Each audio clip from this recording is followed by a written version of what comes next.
আমরা যদি না মানি, না বুঝি, না জানি, এটা ক্ষতি আল্লাহর নয়, ক্ষতি হলো আমাদের, ক্ষতি হলো আমার। এই কারণে আল্লাহ রাব্বুল আলামিন বিভিন্ন আয়াতে আমাদেরকে গঠন করে দিয়েছেন বিভিন্ন পথ অনুকরণ করে। যেমন আল্লাহ তাআলা সূরা আল ওয়াকিয়ার ভিতরে সুন্দর করে ঘোষণা করে দিয়েছেন। আল্লাহ তাআলা বলেন, তোমরা কি ভেবে দেখো না আমি তোমাদেরকে সামান্য এক ফোঁটা নাপাক পানি থেকে সৃষ্টি করেছি? আর এটাও কি তোমরা জানো না আমি ইচ্ছা করলে তোমাদের মাতৃ গর্ভ থেকে তোমাদেরকে ধ্বংস করে দিতে পারতাম, কিন্তু আমি রহমান, আমি রহিম, তোমাদেরকে ধ্বংস করি নাই। তোমাদেরকে মহব্বত করে ভালোবেসে আমি তোমাদেরকে সৃষ্টি করে দিয়েছি। অতএব তোমরা এই এক ফোঁটা নাপাক পানিকে স্মরণ করো, এই পানি অযথা নষ্ট করো না। এই পানির ভিতরে তোমাদের অনেক রহমত আছে। এই 10 ফোঁটা রক্ত থেকে তোমাদের জন্য 1 ফোঁটা করে পানি তৈরি করে দিয়েছি। আর এইটা যদি তোমরা অপকর্ম করে নষ্ট করে ফেলাও, কঠিন কাল কিয়ামতের ময়দানে এর হিসাবটা তোমাদেরকে দেওয়া লাগবে। আর কিছু দরকার নেই, 1 ফোঁটা নাপাক পানির হিসাব দিতে হবে। আমরা দিতে পারবো? আজকে আমাদের সোনার ছেলেরা ধ্বংস হয়ে যাচ্ছে বিভিন্ন পথ অনুকরণ করে।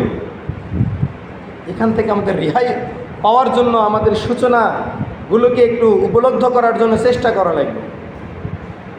আবার আল্লাহ তাআলা ইচ্ছা করলে ওই পানি থেকে আমাদেরকে রক্তপিণ্ডে, মাংসে, হাড্ডিতে পরিপূর্ণ করে একটা মানুষ হিসেবে গঠন করে মাতৃগর্ভ দিয়ে দিলেন। সেখান থেকে ফরম্যাট অনুপাতে আল্লাহ তাআলা আমাদেরকে বের করে নিয়ে আসলেন। আনার পরে আমরা দুনিয়াতে এসে যদি আল্লাহকে ভুলে যাই, বলেন তো আমাদের সৈচিত্য থাকবে না থাকবে না?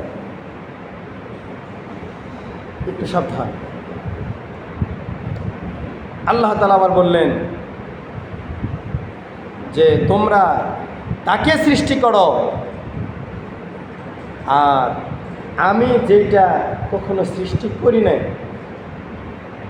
আল্লাহ তাআলা দুনিয়াতে ভালো সৃষ্টি করেছেন, আর আমরা মন্দ সৃষ্টি করি। আল্লাহ দুনিয়াতে সমাধান সৃষ্টি করেছেন, আর আমরা দুনিয়াতে সমস্যা সৃষ্টি করি। মনে হয় ভুল বললাম? আল্লাহ দুনিয়াতে ভালো সৃষ্টি করেন, আর আমরা করি হলো মন্দ। একজন অপরজনের সাথে মারামারি, গন্ডগোল, ঝগড়া ফাসাদ কে তৈরি করে? আল্লাহ তৈরি করে? মানুষ তৈরি করে। আল্লাহ রাসূল বলছে, তুমি তোমার প্রতিবেশীর সাথে ভালো মনে কথা বলো, হাসি মুখে কথা বলো। আর আমরা মুখ বেজার করে তার বাড়ির সামনে দিয়ে যাই না, অন্য রাস্তা দিয়ে যাই। তাহলে খারাপ সৃষ্টি কে করলো? বান্দা না আল্লাহ? অবশ্যই বান্দা সৃষ্টি করছে। শুধু তাই নয়, আল্লাহ রাসূল ঘোষণা করে দিয়েছেন, যদি কোনো আদম সন্তান একে অপরের সাথে কোনো মনোমালিন্য হয়ে যায়, 3 দিনের বেশি কথা না বলে থাকতে পারবে না। যদি সে থাকে তাহলে তার ঈমান থাকবে না, সে মুসলমান থাকতে পারবে না। অতএব এই 3 দিনের মধ্যেই যদি কারো ভুল হয়ে যায়, যদি কেউ ভুল বুঝতে পারে, অবশ্যই সংশোধন নিয়ে একে অপরের সাথে সম্পৃক্ত হয়ে বসবাস করে।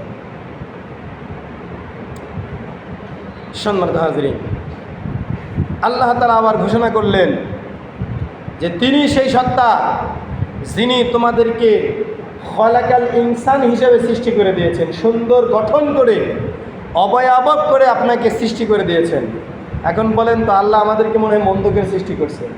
কাউকে কালো, কাউকে সাদা, কাউকে বেশি কালো, কাউকে কম কালো, কাউকে শ্যামা, কাউকে চোখ বড়, কারো কপাল বড়, কারো ঠোঁট বেঁকা, কারো পা বেঁকা, কাউকে প্রতিবন্ধী, কাউকে সুস্থ। সকল কিছু সৃষ্টি করেছেন কে? আল্লাহ তাআলা। এটাই আল্লাহর লীলা খেলা, যে দেখো আমি তোমাদেরকে বিভিন্ন আকৃতি থেকে সৃষ্টি করলাম, এক আকৃতিতে সৃষ্টি করি নাই।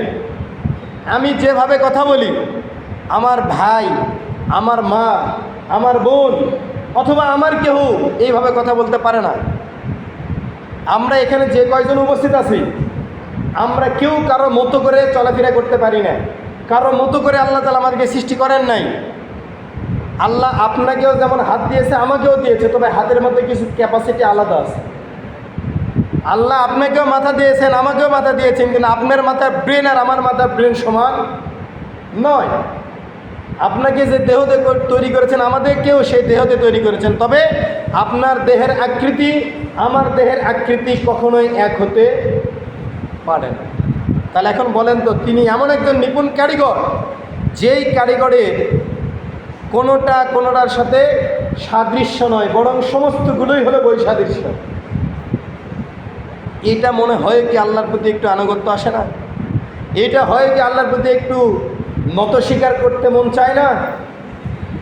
তাহলে এখন হিসাব করে আল্লাহ আমাদের কতটা রহমত দান করেছে।